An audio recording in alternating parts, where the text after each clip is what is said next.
How we doing, Robust family? And look, welcome. I know you're going to enjoy the episode coming up, and we have a lot more stuff on this channel. But before we engage on the new show, can I ask you to do me a small favor? Just robustly smash that subscribe and like button. It helps us a lot, and it makes sure that you do not miss a robust breakfast show beat. All right, enjoy.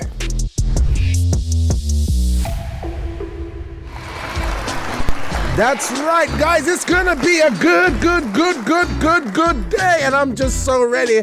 I'm excited, I'm wired, I'm fine, I'm inspired because today is Pursuit of Success Tuesday here on your breakfast show. I'm your host, Robert Ashitey, your robust presenter, and I'm going to be with you from now to the hours of 10 o'clock this morning with that breakfast show Vim. Joining me also in the studio this morning, we have the lady of sound herself, the woman that when her hands hit the deck, only good things come into our ears. It's the one, it's the only, it's Kathleen. Good morning to Kat. Good morning. How you doing today? I'm good. Yes. Are you fully loaded up? Yes, I am. You're going to load us with some trucks today? Yeah. Fantastic. You're awesome. Thank you. And as well as Kathleen being ready, joining us here in the studio because it is Pursue Success Tuesday, rejoining us because he was so good that we said, you know what? You have to come back for another round, brother.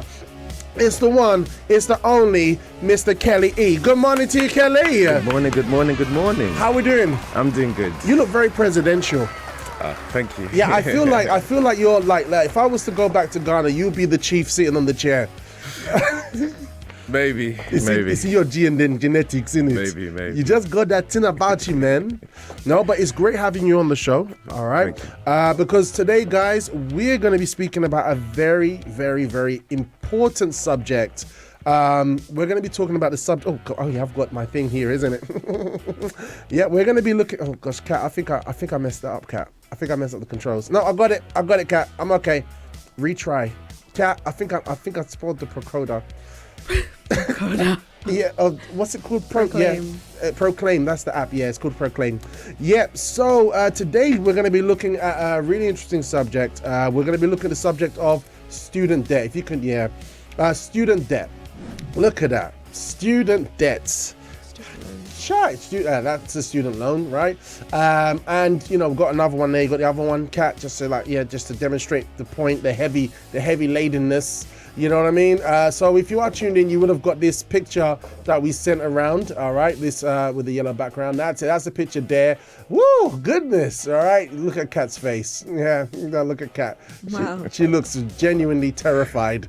You know what I mean? And then we've got our guy Kelly there in the corner. And so the question we're asking today is, do we really need a degree to be successful? With more people starting businesses, degrees not always leading to the right jobs, and the rise of student debt, we're asking the big question, is a degree still necessary for success? All right. And here's the thing, we got Kelly in here today. And the thing about Kelly is that this guy jumped industries.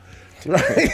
He literally jumped industries, and we're going to be hearing more from that today. Like, he got a smile on his face because you jumped industries, right?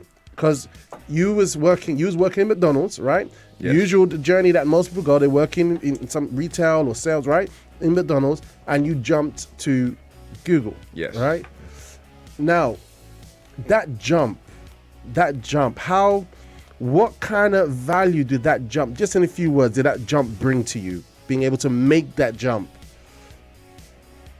If in a few words, I would say it made me, quote unquote, limitless. Yeah. That's what I would say. Because I realized, well, I wasn't in McDonald's for long, but it just made me realize you can truly go anywhere and everywhere as long as you put your mind to it. Beautiful. All right. So he's literally, his trajectory is completely different, and we're gonna hear his journey, his pursuit of success journey. All right, that's taken him on a completely new trajectory. All right. You're gonna tell us about it. You did a degree, but could you have ended up in Google without the degree?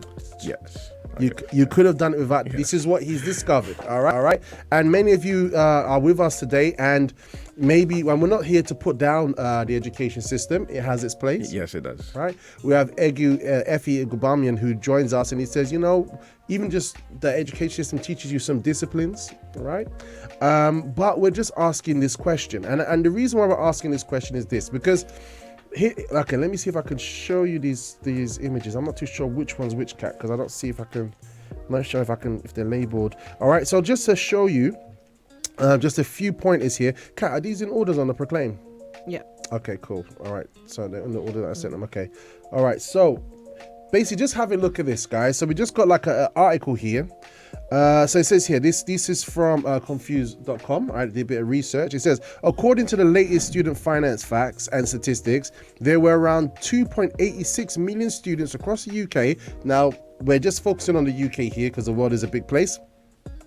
All right, and students across the UK in 2021 to 2022 academic year, government spending on tertiary education, those in the education above school age. And for 2023 to 2023 amounted to 4.55 billion, averaging at £1,590 per student. So that's how much the government spent, yeah? But here we go. Here's an interesting thing. A breakdown of the minimum student maintenance loan in the UK for 2024 to 2020. This is just the maintenance part, right? Mm-hmm. Loan. All right. In England, minimum student maintenance was 3,790. That's for the maintenance, right? Mm-hmm. Then we have the minimum student maintenance for children, those living away from home and studying outside of London, was a bit more, 4,767. This is just maintenance, right? And then minimum student maintenance, living away from home and studying in London, was 8,547. That's just the maintenance side of the loan, right? Because you've got two sides, isn't it? So, yeah, you have the tuition and the maintenance that are both partaken actually. And a lot of people say, oh, maintenance, ooh-wee. But at the end of the day, guess what? It's a loan. All right. What we've got here, the largest repayment made by a UK student stood at 110,112. That's the largest amount. The highest level of accumulated interest reached 54,000, and the largest amount of non-compliance interest, which accrued, reached 17,000. All right, and the average amount they end up with is about 50,000 in terms of debt when they go through the whole process, generally speaking. So you go into this education system, do what you need to do, study hard, and you come out with 50k debt. Yes. And that's the amount, like nowadays, 500k 3-bedroom house? Yes. That's your deposit.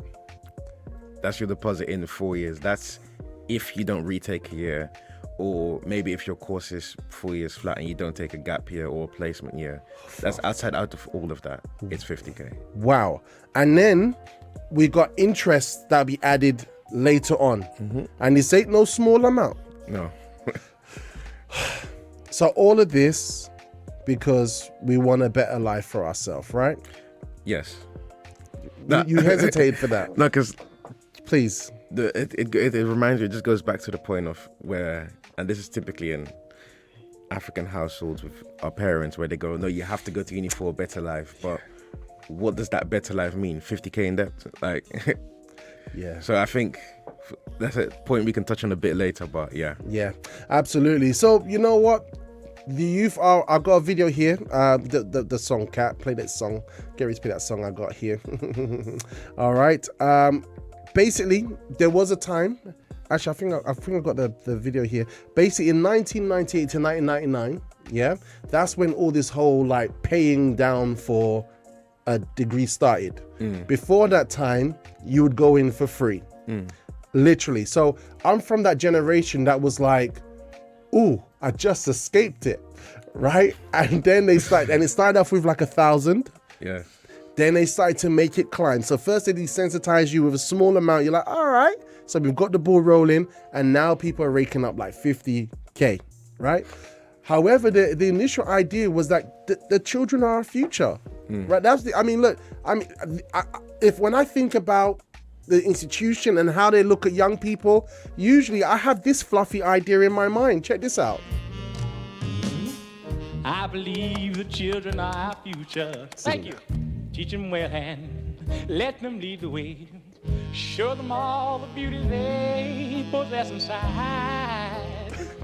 Sexy chocolate!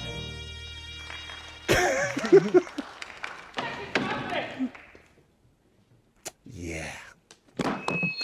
So that is pretty much how it kind of pans out. Would you agree? Yeah. Yeah, exactly like that. You know, independent, poorest students could graduate from university with £60,000 of debt, report finds. Yep. So it's happening. Poorest students in England who are currently in their first year of university could graduate with an average debt of £6,000. Reports suggest students with lower income backgrounds have been leaving university with high levels of debt since the abolition of the maintenance grants in England, the Sutton Trust charity has said. All right. So this is what's happening. It's become the norm now. This is normal, right? Would you agree with that? It's become normal to be like, oh yeah, I'm gonna go uni and get some debt. Right? Yeah. It's not even I'm gonna go to uni to get some debt. It's more so, oh yeah, I'm just gonna go to uni to get experience, or just for the degree, or I'll figure out what I want to do then. Yeah, that's what they say. And usually the offer is that you would do the degree, and they have like a setup in place. What's the setup usually like in terms of, because you don't pay it straight away, isn't it? Oh yeah, so you do the degree, you graduate, then you find a job, and I think it's after, if you earn above a certain amount of £1,000 in salary. Yeah, I think it's about 24,000, something like that. I think so. Yeah, like around that area. Then they start deducting based on what you earn, and then the more you earn, the more they start deducting bit by bit. Wow, and there'll be also interest from the interest will kick in from that time as well. So we're asking your thoughts on this, guys. Okay, and I want to get more into it. I know there's some people that they have to go to work at 9, or they can't listen in at work from 9 o'clock. But there are people who do different things. They either keep doing courses because they don't feel it now, right? So they keep doing courses, right?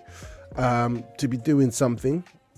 There are people who do courses and they don't even go into the job or the field that they studied for, but they still have the debt, right? And so there's all different kinds of variables, but obviously ideal scenario, if you got your parents to back you, that's helpful.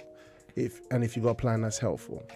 But you're here today and you're going to share with us how you hopped, skipped and jumped what was going on in that situation. But just first have an idea a bit about your background. We know that you obviously got your foot in the door in a tech company, Google. But growing up, I mean, what was your thoughts about education? Growing up, so I actually grew up in the Netherlands. Not here. Interesting. Yeah. So my view towards education in the Netherlands at first was, oh yeah, I'll just do my education, basic education. And then work in a store and call it a day. Fast forward, moved to the UK. And in the Netherlands, there was no possibility of going to uni there at all. Do you know why that is? It's kind of the way how they have their education system set up. So it's kind of like in primary school, you do a test. And in that test, I'm going to kind of simplify it. You can get put in sets, you could say. Let's say number 1 is the highest and 5 is the lowest. Only those who would be in like 1 had the possibility of going to uni. Oh wow! Everyone else. From what age does this test take place? The test, 12. Oh wow! 12, yes. That's interesting. Yes.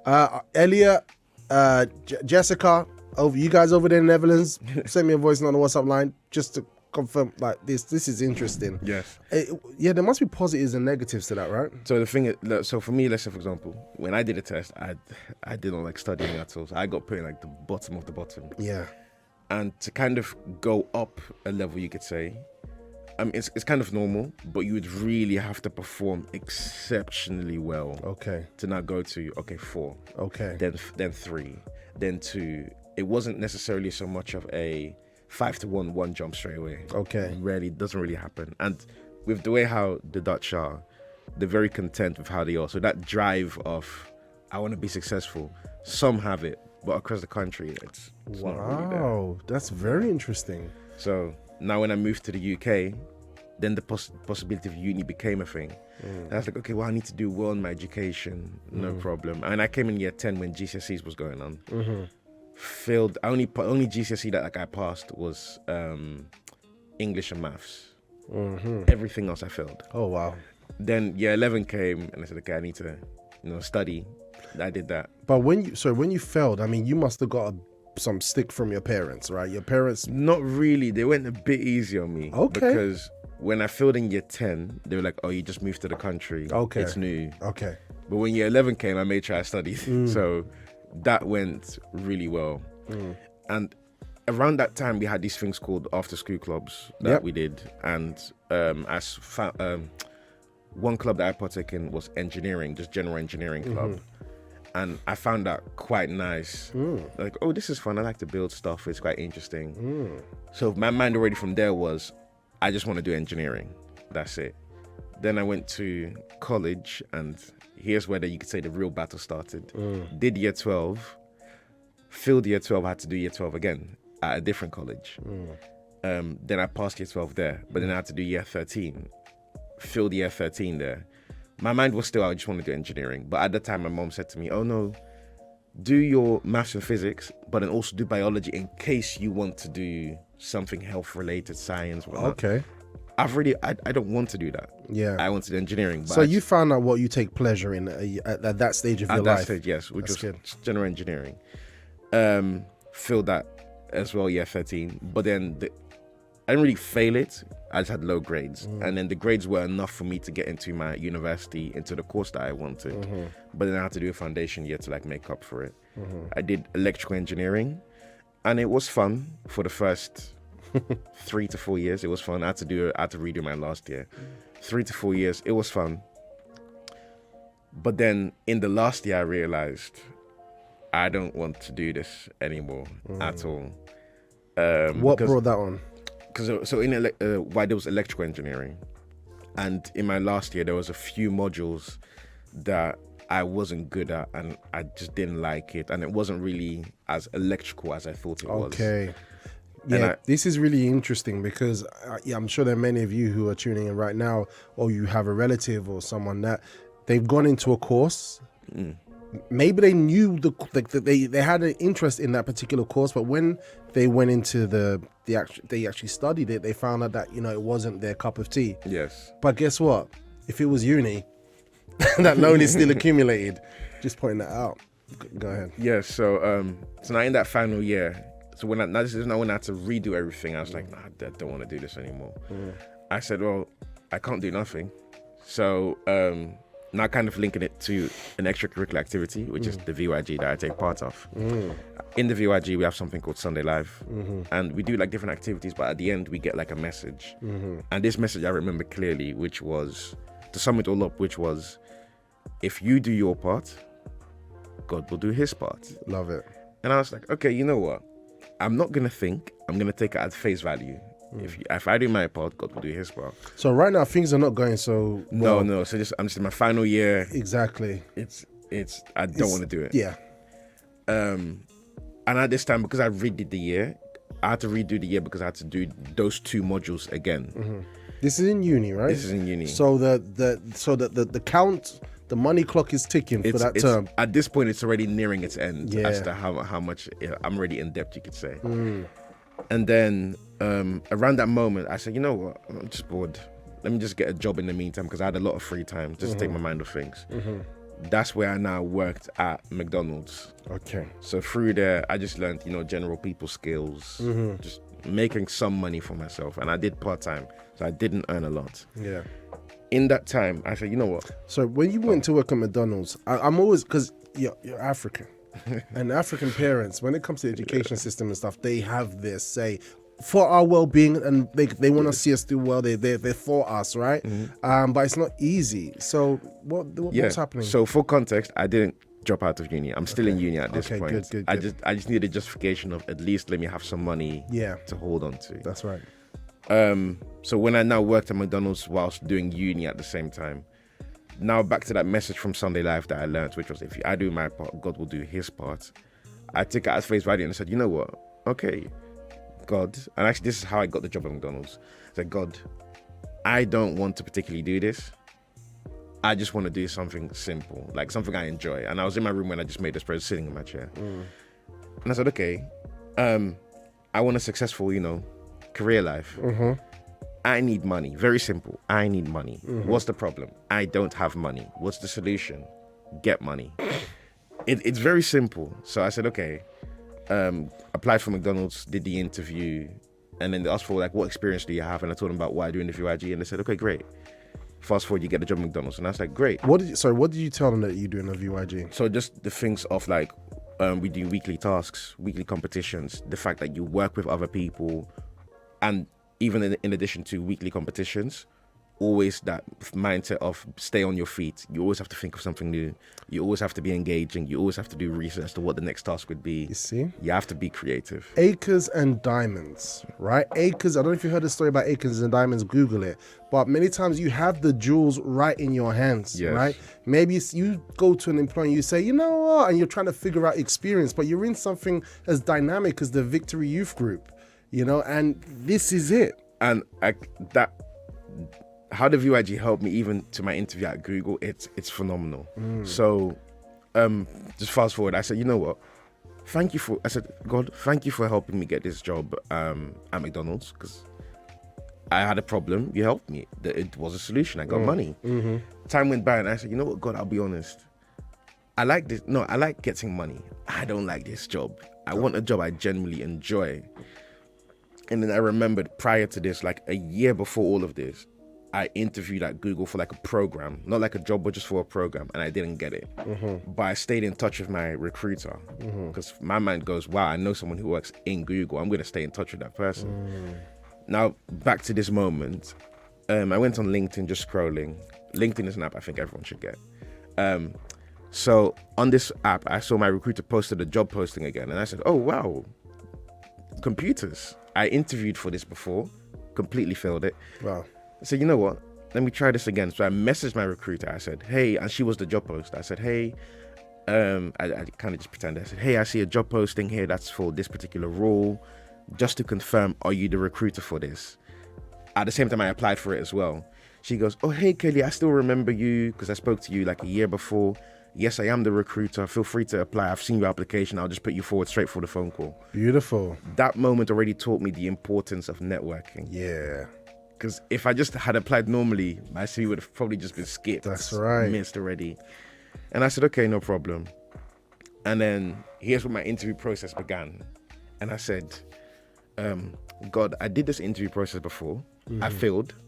The word was, if I do my part, you're going to do your part. So I'm going to do my part into making sure I can pass the interview. You're going to do your part to help me actually progress. Love it. So I went online. And this is all, I'm still working at McDonald's and I'm at uni as well. Okay. So I went online and I said, very simple, how to do IT support. Came across some videos. I said, okay, nice, but I need something more. Then I Googled it, how to do IT. Then I came across this page called Coursera, where they do online courses and certificates. Wait, so sorry, just in case I didn't miss it, I missed something. So do you already had an idea of the job description? Right, Yes, I had an idea of the job description of what it was, Okay. and I looked up based on what this job description is. Okay. And then I came across this thing called the Google IT Career Support Fundamentals Certificate, something like that. And I was like, wow, that's great. Problem, it was £25 a month. I work part-time at McDonald's, which is not much. And I just said straight up, I said, God, this is great and all. I can't do that. So you're sincere with God. Yeah, it was like a normal conversation I had with God. So I said, well, we're going to have to find something because I'm looking for something and you have to now present something because I'm actually looking for it. I'm doing my part. All right, so guys, this is what we got going on here. Okay, so we got a young man in the education system, right? A pivotal part of your life, you're Yes. trying to make something substantial for your life, and you've got different things happening, different things that are going wrong, but you have the standard journey that people take in the education system. However, what you're doing is you're adding faith into the mix Yes, as well. exactly. And we're seeing it's like in the Bible, the book of Esther, you know, and the book of Kings. Yes. Like, I'll use Esther as an example. You don't see like a big blazing fire or and anything like that, but you see little like breadcrumbs of things leading the way and things happening at the right time to put the person where they need to be. Yes. You know, so this is really important. Yeah, go ahead. So now I said, you know, I can't afford this, so no problem. So I go back to YouTube and I just look for different things. Then I found I found a channel on YouTube of someone who took that course and just posted it on YouTube for free. And I was like, Wow. yeah, I'm gonna watch this. And the channel had all the videos of this course was about 500 videos. Wow. So from October in 2021 October, I would start watching these videos every night. Wow. When I say every night, not a night was skipped. No night was skipped. I would stay up till about 2 a.m., 3 a.m. watching the video, learning. Wait, but you didn't know if you was getting the job or not. I didn't know. What made you feel I didn't like know. that? Why? Because for me, it's like I'm already at the interview process. Yeah. I know the job description and I know the level of knowledge they want. And then I just told myself, I can do this. I'm just going to learn what I can. If it fills, it fills. If it works, it works. But in my head, it was like, I'm just going to go and see what I can learn. So then, as I watched the videos, out of the 500, I watched about 330 of them before I got the role. Oh, wow. First interview. 330. Yes. How long are these videos? It depends. It can be a short 10 minutes to 20 minutes Well done. to 5 minutes to like half an hour. You know, the Very time's long. going to pass anyway. Sometimes we use that time watching Netflix. And Yes, and that was my justification as well, and which is also why my stance is not to sound harsh, but wherever some people have their situations and their circumstances, I understand that. But for the general average person, wherever you end up in life, it's your choice. Okay. Because the time I spent watching these videos, learning these things, you spent maybe sleeping extra longer, watching a movie at night, or going out with your friends. That's true. We all made our choices. Wow. That's how I see it. We got some interesting comments here in the live chat. So we have here McDonald's to Google. What a savage. That was from Harvey. We've got Franklin connected. Good morning, record. Good morning. I recognize the guest. That's from Prince in Manchester. I like the song. We've got Grand Rising BBF Nadine. Finsbury Park. Someone says it's 27k. So as soon as you hit 27k, that's when you start paying it back. Then we have Rebecca in Zambia. Morning, Rebecca. Breakfast of Faithful. We got Nadine saying, "Thank you for this show today. It's going to help me understand about uni." Which is very, very good. Great. Yeah. Great. So you've literally taken it into your own hands now, right? Yes. And you're going through preparing yourself for the interview. You've done your due diligence, your research. You know what's required. You've gone out and sought a way. Somebody uploaded what you needed. Sometimes we probably see how many videos and we'll discourage ourselves. The human condition, right? So we're gonna see what happened from there. How you managed to connect with Google. We're just gonna let you take a bit of a breather. No problem. This has been great so far. But guys, I hope you're enjoying this conversation in this very moment. Literally, we're really going into it. And why is this important? This is very, very important because I've got a little picture just to show you today. All right, because this is your future. If you're in the education system, then you need to, know what's happening. All right, know what's potentially ahead of you. All right, and I've got a picture here. Let me see if I can find it here on my phone so I can enlarge it. All right, check this out. So basically it says here, graduating with loads of debt and no job is a lost generation. So Rhiannon Lucy Costlet was on benefits when she graduated, but now earns a living doing what she loves. Troubled by tales of generation in crisis, she decided to track down her sixth form.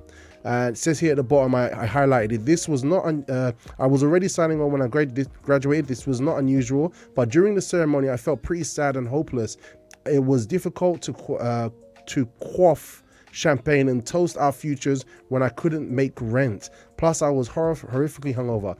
Thanks to the 4 bottles of Okay, she's talking about that. All right, but then she goes on to say to interview people. So Manchester, this is a guy called Sam Elliott, 26.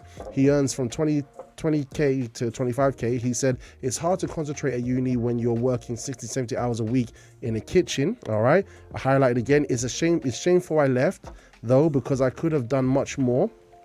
I'd like to have learned the business side of things. So I think that was in his full-time role. Not so much I learned the business side of things, and not so much the cooking, because there's only so much they can teach you. Hence, so many people learning on the job. So he literally went and learned on the job. I now live in Manchester, working at a flagship Marriott hotel, renting a 2-bedroom house with my girlfriend and 15-month-old daughter. But we're looking to move to Singapore in a few years, or I'd like to start my own business where my daughter was born. So basically, he says, I no longer do 17 hours days for rubbish pay. Now I do 12-hour days for... Oh gosh, it got cut off. But basically, you can see there's quite a few of them. I'm going to cut it now. There's a lot of contention. So some of them, they stayed in their job role, right? And they kind of just worked it out, and they left uni. Some of them, they did uni, but they're having to deal with debt, but they're working in a different role that they started off in. So it's something that's not uncommon. There's a lot of different dynamics taking place with these different people. All right, so we just want to get you to start thinking, planning your future, hearing how Kelly used his faith literally and put things in his favor. It's absolutely beautiful. Hey guys, I hope you're enjoying the show. Just thought I'd interrupt. If you haven't done already, smash the robust like and subscribe button. Why not? You like us, I like you. Why not? I want to just play a very short video, and then I'm going to play a voice note from the one and only Lady Jazz, okay? Where we did ask the question this morning is, with business startups, degrees leading people to study a degree for how many years and not even get the job that they were studying for, and mounting debt, is it worth getting a degree nowadays? So we've got a video here, the one of the lady, that one there on the left, on the right, yeah, that one, yeah. All right, so let's just see what she has to say, because she got her degree. Anyone explain to me how I have 2 degrees? I have 2 degrees. Oh, and a certificate. A little extra, right? I have a certificate. May not be a master's, but it's something extra, along with the 2 degrees, I'm trying to apply for jobs right now, and the thing is that the only person I have responding to me is a man from a tech company saying, hey, you want to answer some customer service problems?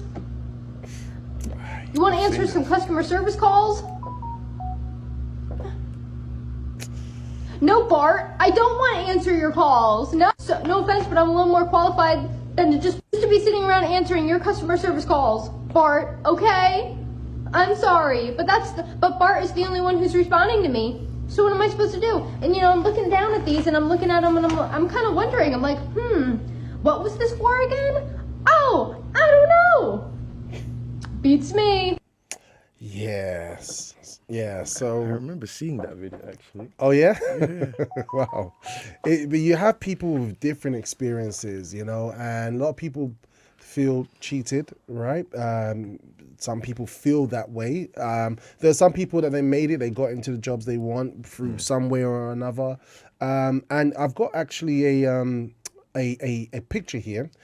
Just to show you, and basically very quickly on student debt implications. All right, this is from 360 degrees, and basically what it shows us is that 3 out of 4 college students, 75%, said that their loans would cause them to make some sacrifices post-graduation, including 29% predicted their student loan debt will make it difficult to save for retirement. 37% said think they would need to take a job outside their field of study, all right, because of the debt. 2 out of 5 say that they would have difficulty buying a home, all right, because you already have this already kind of over your shoulder. 37% say reporting living with parents after graduation because of the debt. 1 in 4 say they would need to postpone walking down the aisle because of the student debt. And 3 in 10, which 31%, say to delay having children.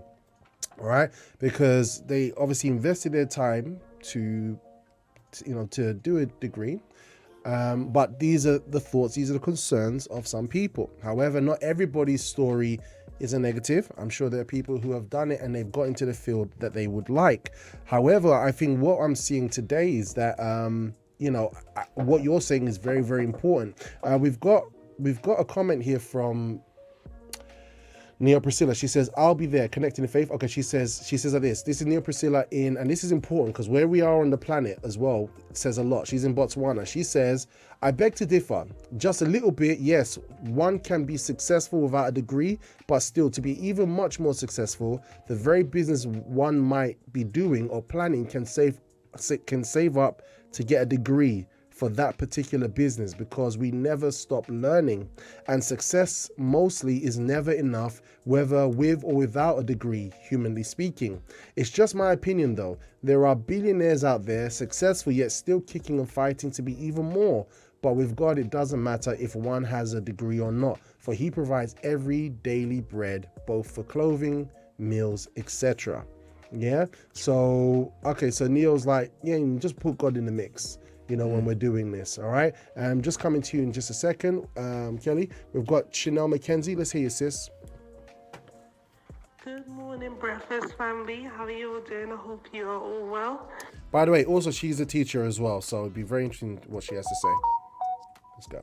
So with my uni experience, I had a bit of a lucky escape. So when I went to do my level 5, I'd done it in a college, which was much more cheaper than going to a uni. Okay. And then when I done my top-up degree, it was distance learning because I was already working in that field already. So I'd done it distance learning, which cost me around £2,500, which is 10 times more cheaper than the going to uni itself.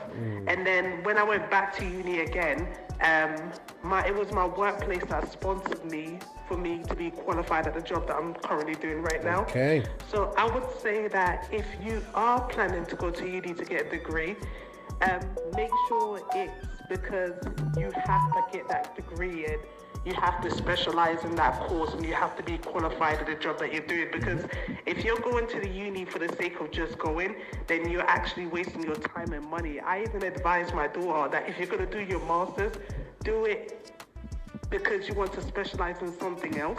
Don't waste that money. Don't waste money and go do a master's and then you're not going to end up using it. So if there's any other opportunities like apprenticeships or anywhere where you don't have to take out tuition fees or anything, then I would say seek other alternatives, but only go uni unless you have to. So yeah, that's my advice and my experience. All right, then take care and have a good day. God bless. Bye. I love that. What's your thoughts on that, Kelly?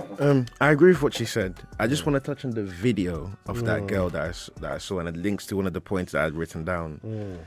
It's so do you need a degree, or is a degree needed to be successful? Just want to rephrase that question of, do you need a university degree in 2024? And then focus on the you part. And something I mentioned earlier was, only you know what you want to get into. You know what you need for the future, and it's you that have to go through it. Yeah. But then on the flip side, where it's now for the employers, do you need a degree? And you touched on it before, where you said first back in like the 1998 or 1999, that's when things like degrees really started to kick off. As in like to pay for it. Or to pay for it. Yeah. Something else I saw online as well is that I never knew this was a thing, but there's something called degree inflation, which is, as time has gone by, there is more and more degrees of things that I wouldn't say it's useless, that you don't need it, but it's kind of like, do you really need a degree for it? And because more and more degrees are out there, anyone can say they have a degree. Yeah. It's just, what is it in? It's like bloatware on your mobile phone. You know those apps that just sit on your phone by the manufacturer, you never use it. It's Yes. like, yeah. Exactly. And then another thing is, as technology has advanced, or like you said, in around 1999, Yeah. that's when Google really kicked off. But that now means that around that time period, things like YouTube weren't a thing. So when it comes to information or knowledge, it wasn't accessible. So back then, I can understand when people say, no, you have to go to uni. It's the only way, and it's true. Back then, it was the only way to get the knowledge that you need to do a certain job. Yeah. But now with the advancement of technology, it's available for everyone on YouTube. Yeah. The same person that goes to uni and studies, let's say in my course, say electrical engineering, you're going to go home and you're going to go online to the same YouTube someone else uses to watch something else. That's interesting. And you're going to look up the same courses. Yeah. Right now, you could randomly type in electrical engineering course, lecture 1. You'll find a lecture. I think that's interesting because I think the difference is that when you're in an academic environment, you go focus, right? Yes. There's no, so when you're self-taught or self-learning, then it's in your hands, and maybe not everybody has that discipline to learn that way, Yes. right? Because everybody's built differently, right? And so the only thing is now that time in that academic environment with a teacher who's needing to be paid, etc., that institution, that building is now costing you. Yes. So, and people go in there quite lightheartedly, you know, as if it's still free, like in 1998. And another thing that they need to keep in mind is, along with degree inflation, companies they're not oblivious to these things. They know that more and more people will get these degrees. More and more people can say, I've got a degree. Yeah. They want something that's different and unique. So now they've implemented something called skilled-based hiring. So what that now means is, forget about the degree for now. Can you do the job? And I've seen, even in my own, like when I was in uni, I've seen people that have great degrees, great knowledge, but can you work in a team? Can you actually do this job that's given? You may have the knowledge, but the practical skills to do the job, can you do that? So for those who are in uni, I would say things like lab projects, group projects, they're very key and important because it determines how you work in a group. Because if you go get a job out there, 9 out of 10 times, you're not alone. You're going to work in a team. And companies want to know, if I bring you along, how will you work in a team? Yeah. Even so much so that let's say I graduated with a first in engineering degree, how am I any different from Jimmy in Scotland who graduated with a first in engineering? I hear that. The only difference is, can I work in a team? Yeah. What's my personality like? Wow. And all of these things. Yeah, because to build anything, you need a team, right? No man is an island. You might have those roles where you can just be in a closet in front of a computer typing away, right? But I don't know how many of those people they actually need. That's the thing, right? So working in a team is a huge thing. Yes. And it also links to my interview process as to that skill part, as to how I got it. I'll touch on that soon. Yeah, that's beautiful. All right, guys. So look, we're going into the subject today. Do we still need a degree to be successful? All right, we're gonna hear from Kelly right now how because he went from McDonald's to Google. All right, tech company. All right, with a role that was. It was not in your trajectory where you was. No, not at all. And apparently you was in the McDonald's across the road from the Google. Yes, right? yes. So I could see the office from McDonald's. I could see the office. Wow. This is beautiful. So let's hear more about it. So just to kind of get a bit of a recap. So you had someone who's a recruiter, right? So which shows why it's so good to network, because you may know someone who knows someone who knows someone that might be a door that you need, right? And make sure you put faith in the mix. And then what happened is you found out about this role, you heard about the job description, you went and prepared yourself, you did your research, you got the resources on YouTube, you skilled yourself up. What happened next? So now it's the interview process at Google, which took 5 months to complete. So every time and I'm going to mention faith a lot because that's the only way how I got it. Love it.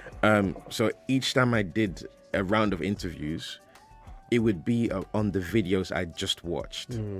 So I would say, before the interview start, I would say, okay, God, I'm about to enter this interview. I don't know what they're gonna say or ask. But I did my part, you do your part to make this smooth for me. Did my first round, great, no issues. Then something else I would do was, as a thank you to God, what I would do, because you're taking care of me, it's only fair if I take care of you. So each time I got the news that I passed around, I would leave my house and just start evangelizing. Let me just evangelize, hand out leaflets, invite people. And then no one else saw what you was doing. This is you and God time. No. I mean, there'll be people there, but no one knew why I was there. Okay. So no, but I mean, like this kind of agreement that you had with God. No one knew. Thinking process. No one knew. Yeah. So now that was the first round. Then the next round came. Same thing. It was about the videos that I watched, and then as time went by, they would also ask in the round, so tell me about yourself, what do you do in your free time? And I would say, oh, I'm part of the VYG of the youth group. And they go, okay, so outside all of this, you're part of a youth group. What do you do in the youth group? So in my interview process, the interview would be like about 45 minutes. Half of that time would just purely be about the VYG. Wow. Questions they had. So what do you do in the VYG? Anything learned, anything new, whatnot? And then They made it sound like general chit chat. it really was. But they want to know how you work, how I work Yeah. in the team, and that's why beautiful. doing something outside uni, outside work is so important. Now, I'm gonna highlight that at the end as well. Yeah. So don't just be professional. Don't just be good or skilled. Have those extra activities where you're dealing with people, right? It's good. And it helps. So now when it came to, that was my round 2. Round 3 was now back-to-back interviews on a topic. I did those interviews. The first one went well. The second one, there was a mixed feedback because I got like a question wrong. And then this is now like at this point, 3 to 4 months have now passed. And each time, like I said, passed around, I just evangelized. Another thing I did was whenever my friends would message me or anyone would message me, Kelly, are you available to come outside? No. Are you able to do this? No. Can you come outside just quickly? No. I'm sorry, I can't. I'm just doing focusing on something else now. Wow. And then, This is good, because you know what? I can lose focus. I can lose because I got work and business to take care of, but I can lose focus with other things.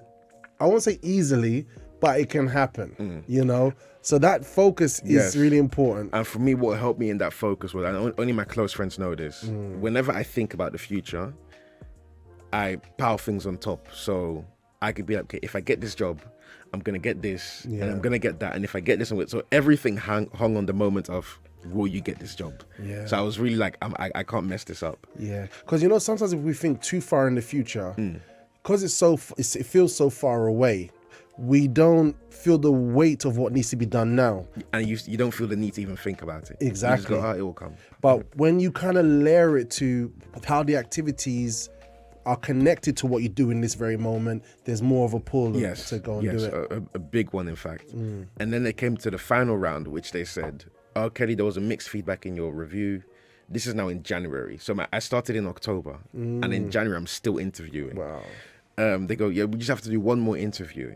And I said, okay, sure, let's do the interview. At this point, I'm still watching the videos. And I'm about 270 something videos in, or about 300 videos in, and just keep watching them. And then the final interview came. And then my interviewer, he was the director of IT at Google, but he was also the person who made the course. So in that course, at the end, you see a video of how they give like interview tips and whatnot. And I skipped to that part. He was that person in that video. So when I saw him, I just like, whoa. And he goes, wow, is something wrong? And I'm like, I know you. And he goes, where do you know me from? And I'm like, I've seen you in the video for this course. And he goes, oh, so you pretty much know how this will go and whatnot. I was like, yeah. You see how the things work? This is really interesting. Wow. And then we did the normal interview, but at the end, we then back to the VYG. So what do you do in your free time? Part of the VYG, every week we do this.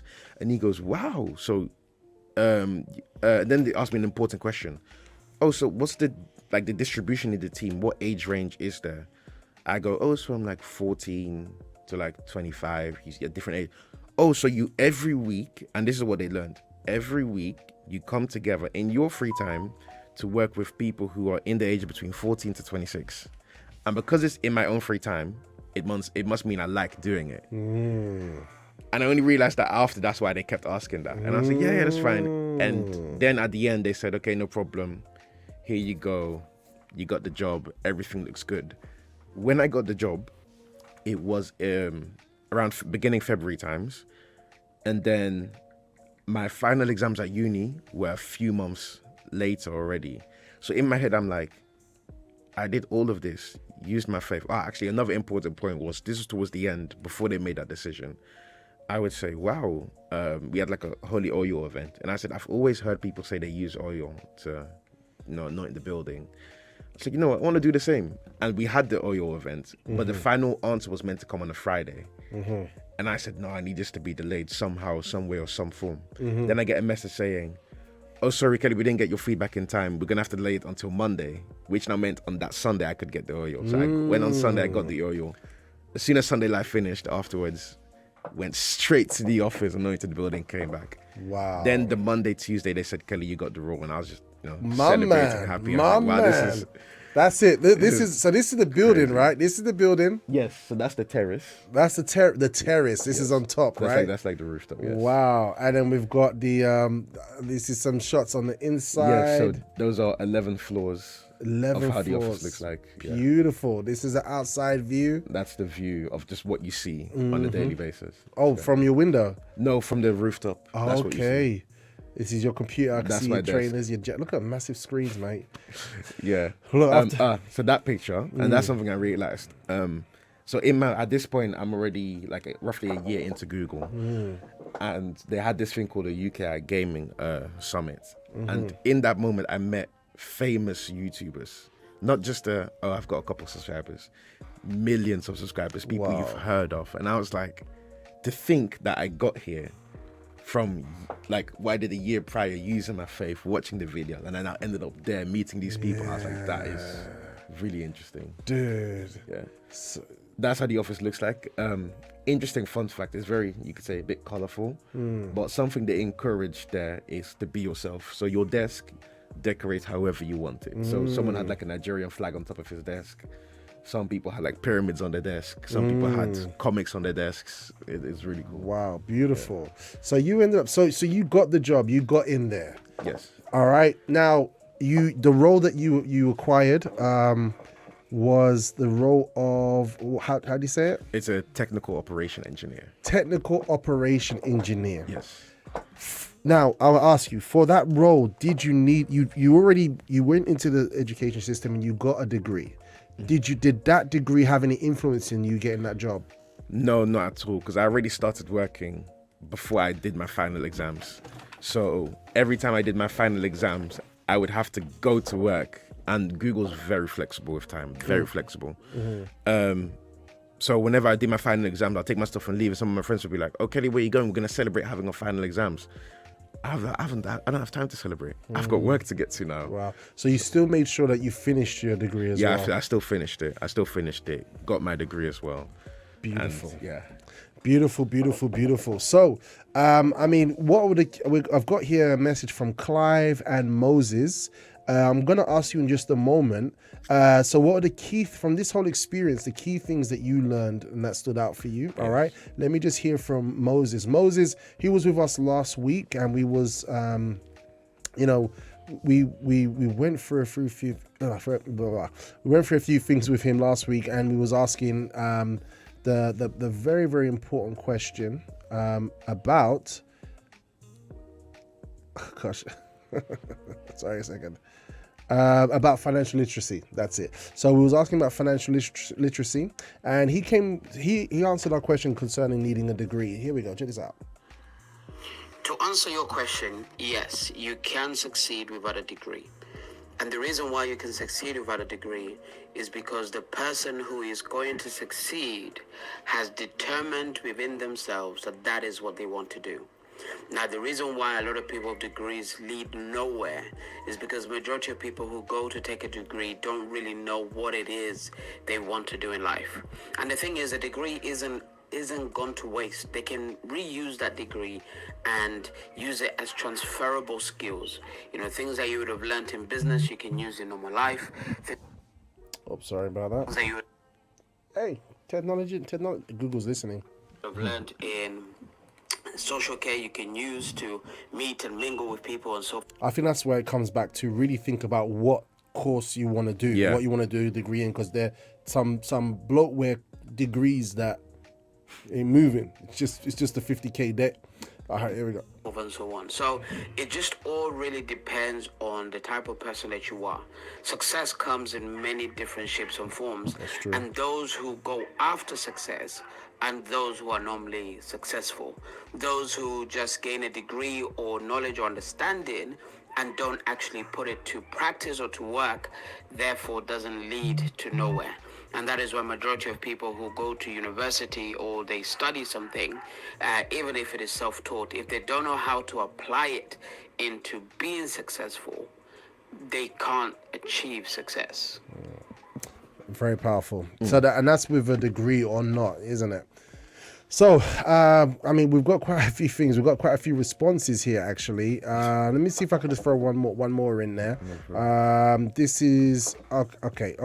Neo Priscilla says, "Those who are currently going to uni, please do not be discouraged or think you do not need the degree. Just remember that God doesn't work with qualifications. Neither does He take pleasure in lack of knowledge." Ooh, I love that. All right, just remember, God does not work with qualifications, neither does He take pleasure in lack of knowledge. It comes back to what you were saying, you know, what do you need a degree, right? So it's not that a degree is bad or wrong or it's useless. It's for the individual. Do you think you need a degree? Beautiful. And last one here, I'm going to just play it quickly. We also got some comments here. Really good show today so far. I have to start work shortly, so I can't listen fully, but would like to put my vote in for replay on today's show on for Friday, please. That's from Diane in Bullring. No problem. We've also got this is an interesting question from Clive. Janine says, if your degree is relevant to what you want to do, go for it. Even if that's not what you want to stay in, it can be a good stepping stone to what you want to do next. If not, don't just don't do it. I think so. D isn't going too well in uni. I'm doing well, Dijing. Okay, I'm missing stuff. Janine says to go for the sake of it. Okay, so don't do the degree for the sake of it. I believe you should have an aim because you are paying big money. Absolutely. Mijuli says no, we don't need a degree. Successful. Look at the owner of Virgin. Understandable. However, just to be safe at the same time, I wouldn't constantly use hyper successful people to say don't go to uni, if that makes sense. Yeah. So some people say, for example, Bill Gates, he didn't go to uni, but it's not that he didn't like uni. It's more so for himself. He said, "Oh, I already know this. I don't need a degree for this if I already know it." And then again, the hyper successful for a reason. It's only a small percent that's hyper successful. And this guy's like 80 hours per week working. Yeah. Constantly. Yeah, that says a lot. I mean, yeah, we look at him. Can you drink from that cup? That's the question, right? Jesus is like, you want salvation? Can you drink from the cup I drink? All right, anyway, so we got here, just final one here from Clive. Let's go. Good morning, everyone. So, to answer this question, it's not necessary to have a degree to be successful, because there are many thousands of young people that, well, not even just young people, but even adults actually that go to uni with an aim, and of course without an aim in this world, because I've known a couple of people that I've spoke to that went to uni because of their parents, for example, which is not a good aim. Because of their parents, okay. But there's always different alternative. There's always different alternative than uni, like apprenticeships, a job as well, or even starting a business, which is another alternative. Because with uni is a serious commitment, and with uni, because it's 3 years and we're paying, and after 3 years you'll be paying like a lot of money, there has to be a goal that you'll be able to strive and to literally give the very best, because at the end of the day you'll be paying like 77k within the job that you'll be until you basically retire, or if you have a lot of money, more than like 30k, then you may finish it like quicker. So this is the reason. So this is my response to the question.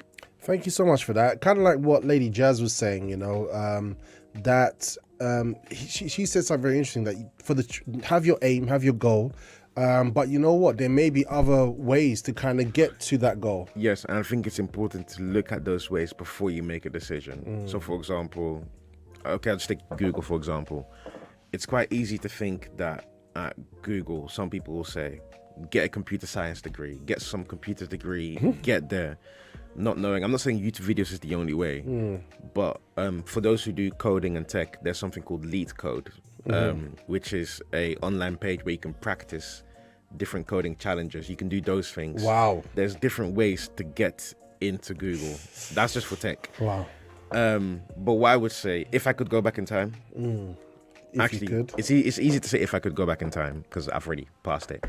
But something I would say, or a tip I would give, is have what someone said earlier on, have a goal in mind as to where you want to be, what job you want to do.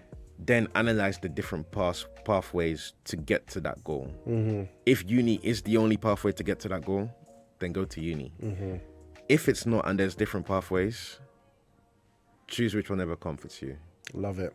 Absolutely love it. I've got here a clip, actually, that I want you guys to see. Let me see if I've got her here. It's the lady. Let me see if I can find her. Let's see if I can find her. There we go. All right, this is an interesting lady. Let me put here for Kat. All right, so basically, this is a lady. She's talking about similar to what you're saying, and she really goes on about experience. Yeah, let's have a listen to what she has to say. Not judging. I'm just being really transparent with you. So you graduated in 2021 and you haven't landed a job and it's 2024. So I'm going to ask you, what did you do in between 2021 and 2024? Because that's a lot of time.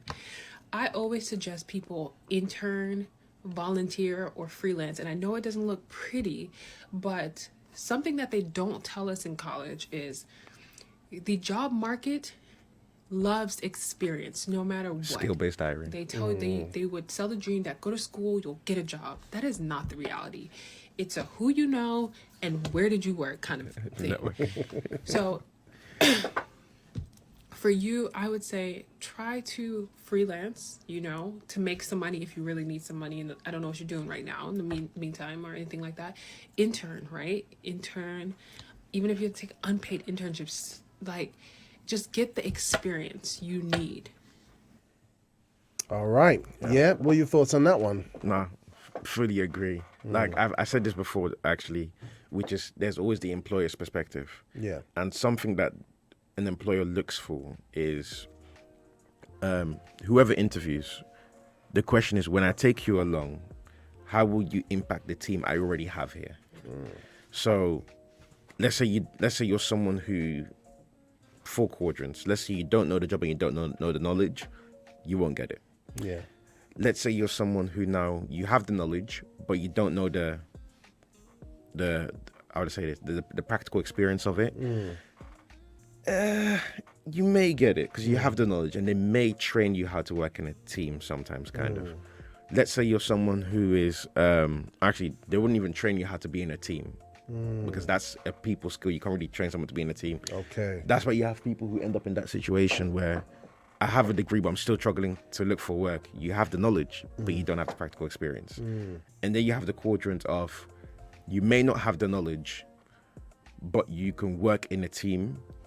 That's where they will invest in, or that's what they'll decide to go for. Should I train you into this? Should I not train you into this? Because you know how to work in a team. And if you add you into the team, I can see you'll be a good asset to the team. Yeah. Should I train you? Should I not train you? That's what the company's decision is. But the golden quadrant, or where everyone should be, is the job, and you also have the knowledge to do the job as well. That's where it's just great. So sometimes there's been moments where I've been interviewing where I may have the right people skills, but I don't have the solid foundation of the job. And then they get an email of, yeah, we're just looking for someone who's able to hit the ground running. In other words, we don't want to spend money to train you. You should already have the knowledge, been ready, and then you just come and go.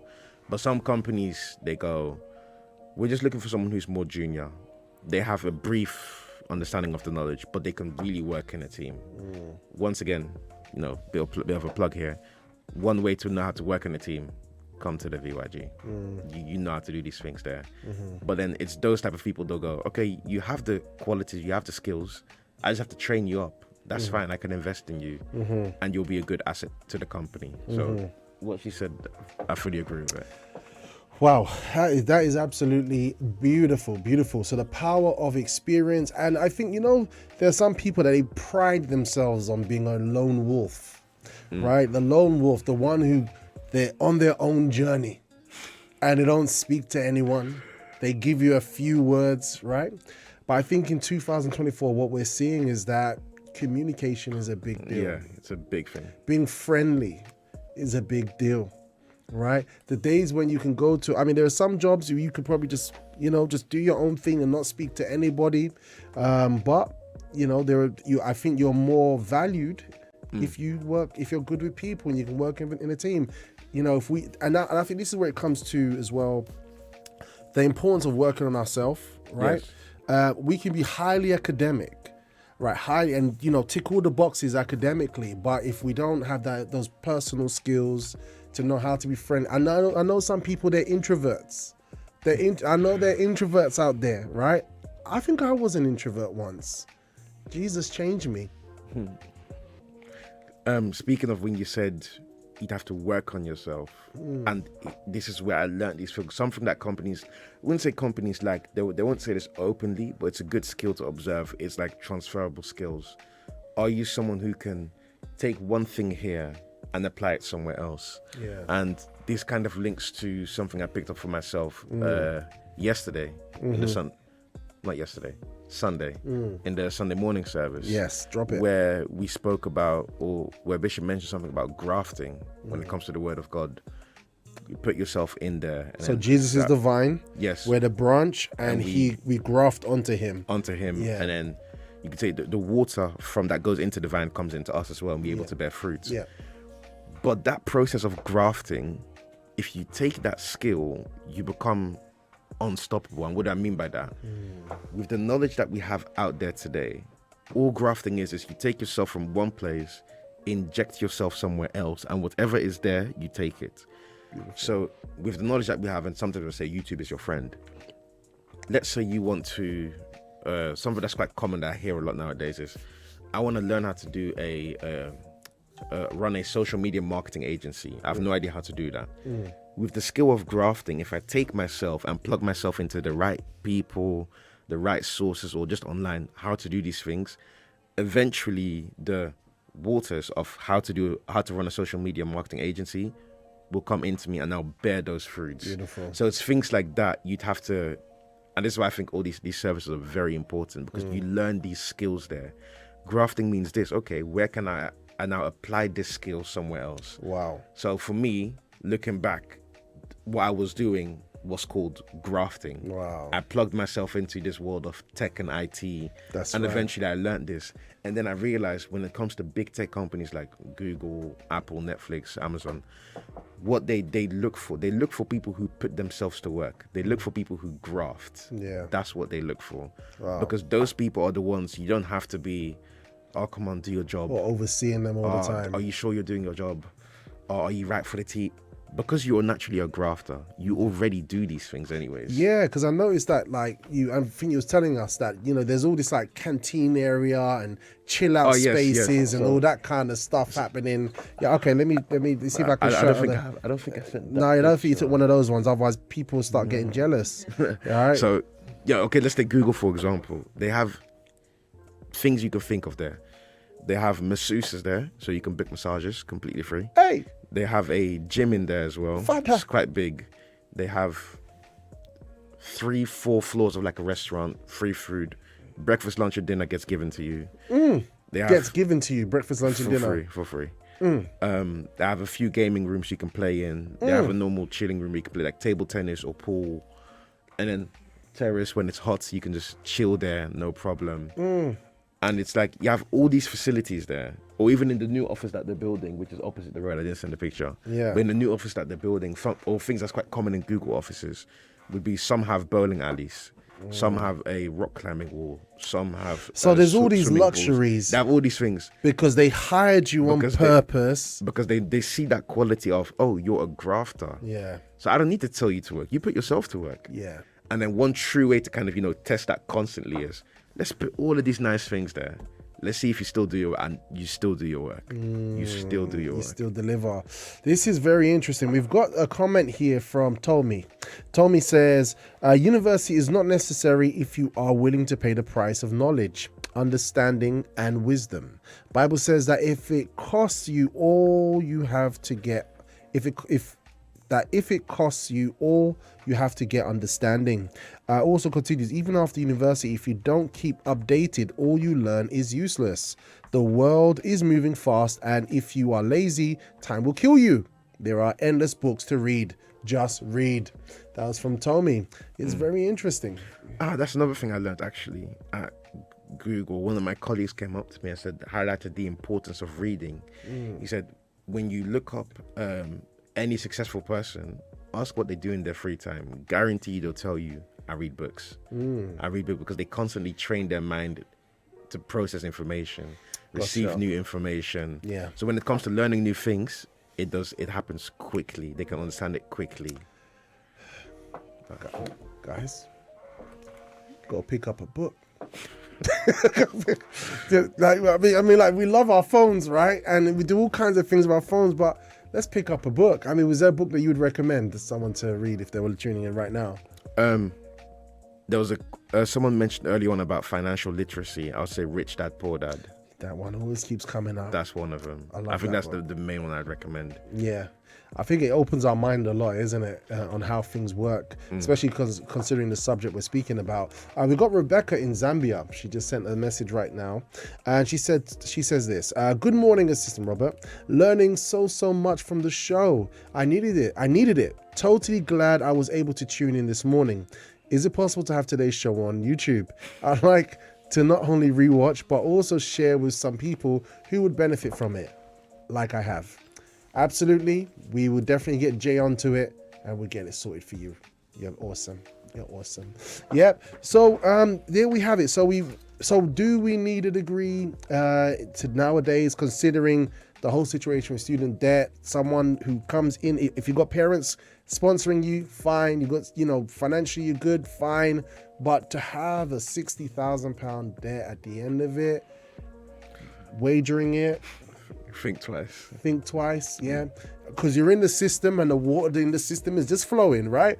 Go primary school, go secondary school, go college, and it's like, oh, uni. And some people I remember there was a time when everyone would do leisure and tourism. There are people that want to do a degree in leisure and tourism. I don't know if it's still happening. It's things like that. I mean, degree inflation. You can say you've got a degree, but yeah, and it's like, so what? You want to be like a hostess? You know what we want to do? I know, it's just there. I could select it. So so even the choice of what we choose to do next is the consequences in terms of our life are huge. Remember, there are many people, I'm just showing a picture, Kat, who say, student loan, the implications of this debt, the implications of, some people say getting married, having children. Maybe we can always find a way. These won't necessarily be our reasons, our excuse, but the weight of this decision to take on the cost of a degree, we have to think about it. There are benefits, but like Kelly shared with us today and some of our listeners, we have to be very intentional. Very intentional. Don't take it lightly, because the Bible says that you are a slave to the person you're in debt to, right? So the debtor is enslaved to the lender. So you don't want to do all this great stuff for our stuff and then we end up being a slave. Michael Kinley from the Kinley Way, he was like, nah, me and my wife, they got married. We're going to sort this debt out. So they were very intentional to resolve it quickly. They were on it, and they came back after like 2 years and they were like, yeah, man, we good. We could put it on. Yeah, we're good. We done it. We killed it. Yeah, we did it. You know what I mean? So, but they were intentional why they did the course, why they got that, and intentional to resolve it. So let's not take it lightly. Yeah. So look, it's been great having you with us. Any final words that you'd like to share with our listeners today? Because I know you had lots of things you was like really excited to share today, and I know when we're in the moment, sometimes some things, any final thoughts for our listeners today? One thing I'll say is, even if you're someone, let's say, on the flip side, you're not able to go to uni, I would say, and I mentioned it briefly, there's something online called certificates that you can do. Yep. And there's loads of them. So, for example, there's a site that I had ready on my phone. Just open this quickly. Here we go. There's a website called theforage.com. So that's TheFor. Okay, let me type it in there. So THE. Yep. FOR. AGE. .com. .com. All right. So what that is, it's a website that shows you, or that gives out different, you could say, virtual work experiences based on something you want to do. And after you've done it, you get a certificate from the companies that are on that website. So the companies that are there, just a few to name them, would be companies like JP Morgan, Bank of America, Accenture, Goldman Sachs, and Citibank. And the work that you do is actual a day in the life of this person work, and then you get to do it as well. Whoa! Once you complete it, you get experience and you get a certificate. Whoa! Here's why it's also important to look into certifications, which is everyone knows certifications are not mandatory. So if you say I have a certificate in this, that's right. It's not just you've got a certification in this, so be it. But that means in your own time, you must have now looked for this, found this, applied for it, done it, completed it. Yeah. And it really shows, one, you know what you're doing because you've now experienced in that job. Beautiful. And two, you also have a passion for that job. Companies are not, they're not, like I said, they're not dumb. They can see whether you're just in it for the money or you're generally passionate about the job. So if you have a certificate or something that could be in the field you want to be in, if there is a certificate for it, it's good because it shows that, one, you're really passionate about that particular job you want to do. That's exactly what that's like what Lady Jazz says. So we've got another avenue that we can look at to keep moving. I've got a video here, guys, that I want to share with you guys, with all of you today, and just kind of highlighting. Kelly just gave us another example here, theforage.com, showing initiative to skill up, to get knowledge, to get wisdom, understanding.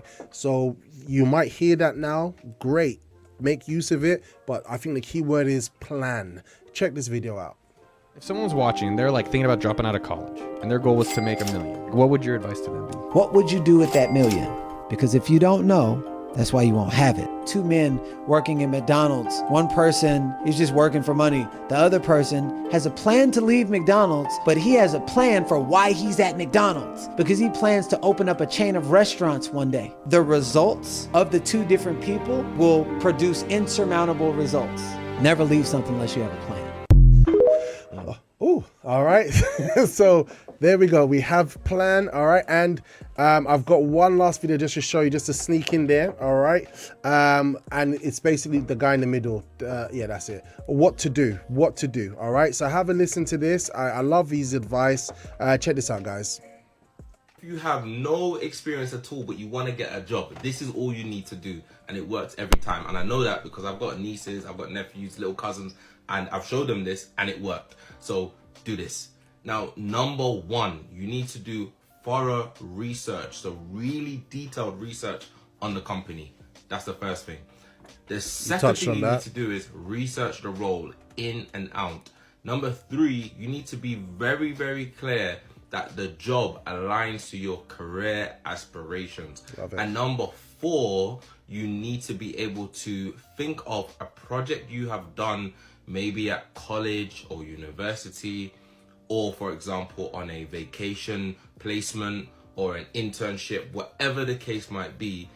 And when they ask you questions in the interview, such as what your strengths are, what your weaknesses are, or for example they ask you things about a time when you had to work under pressure, you can talk about maybe a project that you worked on while you were at university and you worked in a team and the actual outcome of that. So you're still following a STAR like system where you're saying the situation at university was this, the task was we had to work on a certain project, the action was we completed the project, and then that led to us getting at 90%, and then the result was everyone was happy. And even though I worked independently doing this part, overall as a team we managed to get this outcome. So you still follow the STAR system, but you talk about what you've done, and that could be a small project. Then when you research the company and you research the role, when you're actually at the interview now, what will happen is the interviewer will see the enthusiasm and passion you have For the business That's and the it. amount of research you've done, they will really think hard when they are making the decision of should they hire you. Because chances are, people who have experience, they don't do that much research. Sometimes you have people who don't even know the CEO of a company go to interviews because they just think they can wing it because they've got 3 years or 5 years experience. If you do that, you'll get the job. Research a company, research the role, and talk about a project you have done at university or college or on an internship or apprenticeship. All the best. All right, all the best. I think you need to write a book, mate. That's it. There's a formula right there. That's the formula. So if you are going for a degree, there you know what to do. If supposing you say, you know, I'm going to see if there's another navigation for me. You know how to take your best foot forward. I think after everything that's been said today, right, Kelly? Yeah, I think something that he said, and I'm noticing a lot, is like there's like I want to call it a secret out there. Yeah. That everyone just needs to, when you put the word in here, there's a secret out there that everyone just needs to graft into to be successful. Yeah. And it seems to be like research, planning. Yeah. It's all part of that. Yep. So look, the education system doesn't mean you leave your brain in the bed. No, there's a part where we go primary, we go secondary, we go college, but the brain stays in. We're not just there to sit there and have the information come at us and we write it and then we say, oh, you know what? No, we need to know what we want to do, hopefully. Yeah. Sometimes some people might not discover what their talent is, right? Mr. Effie was with us one time. You know, find your talent, even in Teleman. I think your I trade. think I could say this quickly when it comes to finding your talent. And here's how I found computers as to be one of my talents, which is as a hobby, I would play games on computers. And whenever the game wouldn't run smoothly, I would research about computers just so I can make this game run better. But indirectly, I would also learn about computers. Yeah. So maybe there's something in your hobby that you're doing that you think, oh, I'm just doing it in my free time. Yeah. But not knowing that the skill that you used to do that hobby can actually be used in a job. Yeah. That could help a lot. That's beautiful, that is. That is beautiful. Yeah, so keep an eye out for that, guys. If you're like, I don't know what to do with myself, look back. Look back. What you've been doing? What do you take pleasure in? You know, not to be lazy. There's lazy pleasure, right? There's lazy pleasure, but there are those technical things that you take pleasure in. There are some people like in America where, if you ask them, you know, what were the polls like, you know, concerning the election, and they will tell you and break down for you the statistics, the you know, the races and all these different details. And you're like, how you know that? How you know what? All that information. It's just fun to do. It's just fun. I love it. But it's an actual job doing it. It's an actual job doing it. So if you don't know yet, find out. Yeah, see where you're at. If you are in the education system, finish what you started, because there's honor in finishing what you started. Especially if you're in VYG, you don't lose. You don't fail. You finish what you started. That's what has to happen. If you've got a young person that will benefit from being in the VYG, you can find wherever country, or YPG, because we have it in other countries and continents as well. I really hope you enjoyed this episode of the program. We have a lot more episodes covering a lot more themes on The Breakfast Show. And guess what? Your experience can be even deeper and more interactive, because we are live weekdays from Monday to Friday, 8 a.m. to 10 a.m. on libertyradio.co.uk. On that Liberty Radio platform, we have a whole host of other inspirational material. As well as that, we have our breakfast show in the mornings. Check it out. There's a live chat, there's a video feed, and you can get up to date on all the breakfast show antics and fun, vim, excitement, and all that kind of crazy stuff that we love to enjoy. This is Robbie here, Robust Presenter, and I hope to see you live, and enjoy the next one.